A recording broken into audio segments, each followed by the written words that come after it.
waa'ee keen himaa gochaa keen himaa gaarummaa keen himaa waa'ee keen himaa gochaa keen himaa gaarummaa keen himaa yaa Iyesuus isa jaallatamaa Amaanu'eel fayyisaa ilmaan namaa.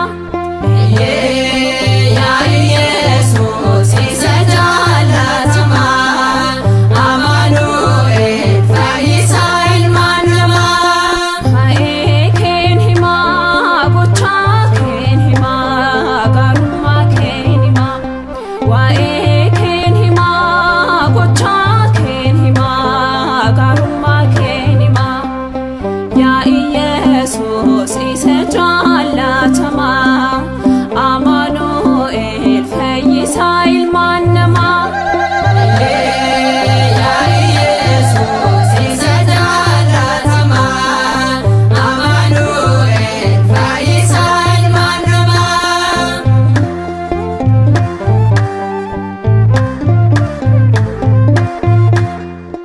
Ittiin qaana'uu gochaa sanaan himaa guutuu kannaa godhee Iyesuus jedhama dhugaanan bahaa maqaa isaan ol kaasaa ija gosa jamaa kannaaf ibseesaa. Yaa Iyesuus isa jaallatamaa Amaanu'eel fayyisaa ilmaan namaa.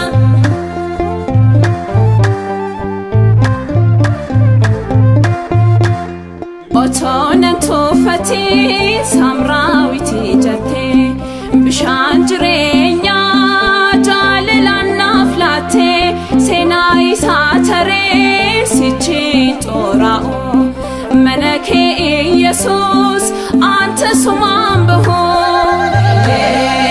Yaa Iyesuus isa jaallatamaa Amaanu'eel fayyisaa ilmaan namaa.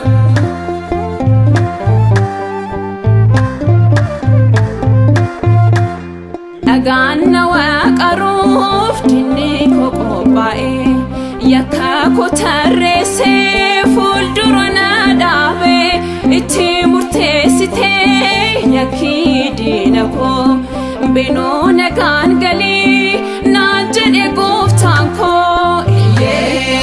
Yaa Iyesuus isa jaallatamaa Amaanu'eel fayyisaa ilmaan namaa.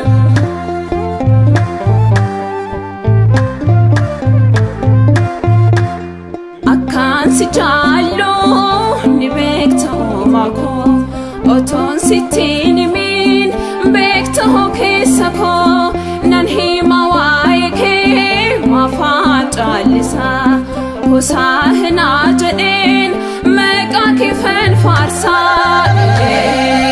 Yaa Iyesuus isa jaallatamaa Amaanu'eel fayyisaa ilmaan namaa. Waa'ee keen himaa gochaa keen himaa gaarummaa keen himaa waa'ee keen himaa gochaa keen himaa gaarummaa keen himaa yaa Iyesuus isa